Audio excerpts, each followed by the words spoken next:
Comedy అన్నీ ఉన్నాయి. So next month release plans చేస్తున్నాము. సో డైరెక్టర్ వినయ్ బాబు గారు చాలా బాగా చేశారు. సో రిలీజ్కి ఎదురు చూస్తున్నాం. Thank you. ఈ సినిమాలో చేయడం చాలా ఆనందంగా ఉంది. అంటే చాలా సినిమాలు చేశాను, ఈ సినిమాలో ఆనందం ఏంటి, ప్రత్యేకత ఏంటి అనుకుంటున్నారు కదా. ఏం లేదండి, ఈ సినిమా ఒక పెద్ద మెసేజ్తో ఒక చిన్న సినిమా మీ ముందుకు రాబోతుంది. సో దాంట్లో రిషి, రాజీవ్ కనకాల ఇద్దరు హీరోయిన్స్ యాక్ట్ చేశారు. వాళ్ళిద్దరు కూడా మన తెలుగు వాళ్ళు అవడం మనకి చాలా గర్వంగా ఉంది. హీరోయిన్స్ గురించి మాట్లాడుతున్నాను, ఎందుకంటే తెలుగు అమ్మాయిలు రారా, తెలుగు అమ్మాయిలు ఎందుకు రారు అని అడుగుతుంటారు కదా, అందుకని చెప్పాను. ముఖ్యంగా నాకు శ్రీమతి బంగారం ఈ సినిమాలో హీరోయిన్ అవకాశం ఇచ్చిన డైరెక్టర్ వినయ్ గారు అండ్ ప్రొడ్యూసర్ గారికి చాలా థ్యాంక్స్. ఈ సినిమాలో ఎంత మంచి మ్యూజిక్, ఎంత హిట్ మ్యూజిక్ ఇచ్చిన మ్యూజిక్ డైరెక్టర్ సిద్ధబాబు గారికి చాలా thanks. Thanks to all audience. Audio hit చేసిన అందరికీ చాలా థ్యాంక్స్. Thank you. ఈ సినిమా గురించి స్పెషల్గా నేను బాగా చెప్పాలి, ఎందుకంటే దీంట్లో అనుభవించిన అనుభవాలు కొన్ని ఉన్నాయి. ప్రత్యేకంగా ఏంటంటే ఆడియో ఫంక్షన్ తర్వాత ఈ సినిమాకి చాలా క్రేజ్ వచ్చింది. ఆడియో రిలీజ్ అయిన తర్వాత నేను ఆడియోలో ఉండడం వల్ల మాకు ఒక సబ్జెక్ట్ ఏంటంటే డిస్ట్రిబ్యూటర్స్ నాకు ఫోన్ చేయడం జరిగింది. అది ప్రత్యేకత. శ్రీమతి బంగారంకున్న ప్రత్యేకత ఏంటంటే సినిమా చూసి చాలామంది క్రేజ్ వస్తుంది, కానీ ట్రైలర్స్ చూసి ఆ రోజు రిలీజ్ అయిన తర్వాత ఆడియో చూసిన తర్వాత నాకు ఫోన్ చేసి సాయి వెంకటన్న ఆ సినిమా మాకు ఇప్పించండి అని అనడం జరిగింది. అందులో ఒక ఆయన ఇక్కడే కూర్చున్నాడు, రాజేందర్, డిస్ట్రిబ్యూటర్ నైజాం. అలాగా నాకు చాలామంది ఫోన్ చేయడం జరిగింది.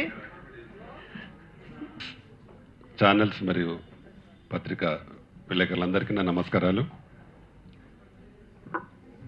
ఈ శ్రీమతి బంగారం అంటే మంచి తెలుగు టైటిల్. ఇందులో హీరోస్ కూడా హీరోయిన్స్ కూడా తెలుగు వాళ్ళు నటించడం. నాకు రాత్రి TV5లో లైవ్ షోలో పాల్గొన్నా నేను. అమెరికా ఒక కాలర్ చంద్రశేఖర్ సార్, చాలా సినిమాలు వస్తున్నాయి కానీ ఎక్కువ హీరోయిన్స్ను బాంబే నుండి దిగుమతి చేసుకుంటున్నారు, మన తెలుగు హీరోయిన్స్ను ఎందుకు తీసుకోవడం లేదు అనే దాని మీద ఒక కాలర్ అడగడం జరిగింది. దానికి జవాబుగా నేను చెప్పాను, అంటే కొన్ని సినిమాలు తెలుగు సినిమాల్లో ఒకప్పుడు చాలామంది మన హీరోయిన్స్ జయప్రద కానీ, చాలామంది జయసుధ కానీ, శ్రీదేవి కానీ తెలుగు వాళ్ళు చాలా ఒక హిందీనే పాలించారు. అలా ఏముండదు, తెలుగు హిందీ, హిందీ తెలుగు అని ఎక్కడ కంఫర్టబుల్గా ఉంటే ఆర్టిస్టులు అక్కడ పనిచేయడానికి ఉంటారు ఇండస్ట్రీలో. శ్రీమతి అంటే భార్య, ఆడదే ఆధారం, నీ కథ ఆడనే ఆరంభమని మన దాసరి గారు ఎప్పుడో రాసి చెప్పారు మనకి. మీ అందరికీ బాగా గుర్తు అనుకుంటాను. అసలు ఈ పిక్చర్ యొక్క నేమ్ కూడా ఆ లెవెల్లో పెట్టినట్లు నాకు అనిపిస్తుంది. వినయ్ గారు రియల్లీ వండర్ఫుల్ నేమ్, శ్రీమతి బంగారం.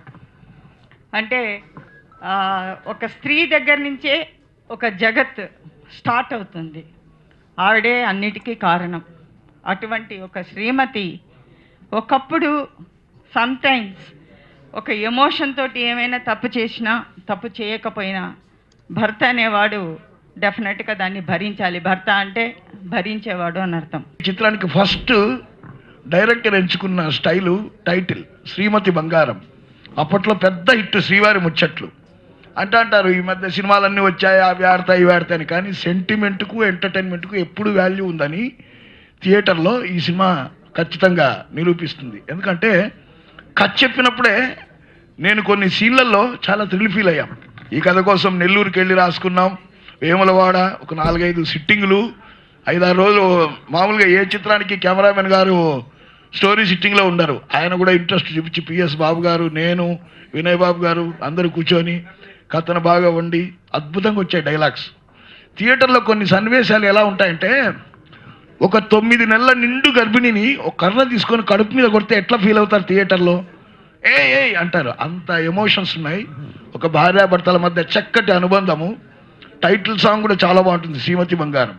శ్రీమతి బంగారం అని. మెయిన్ ఈ ప్లాటినం డిస్క్ ఫంక్షన్కి ముఖ్య కారణం సిద్ధబాబు గారు. చాలా బాగా మంచి మ్యూజిక్ ఇచ్చారు. సో ఈ చిత్రంలో ఎంటర్టైన్మెంట్ బాగుంటుంది, కామెడీ బాగుంది, సెంటిమెంట్, ఎంటర్టైన్మెంట్ ఎప్పుడైతే చిత్రంలో ఉంటాయో 21వ సెంచరీ కాదు 28వ సెంచరీ వచ్చినా మంచి సెంటిమెంట్ను, లేడీస్ సెంటిమెంట్ను, అందుకే అంటారు ఎక్కడ స్త్రీ గౌరవించబడుతుందో అక్కడ సర్వం ఉంటాయని ఈ చిత్రంలో అది చెప్పబోతున్నాం.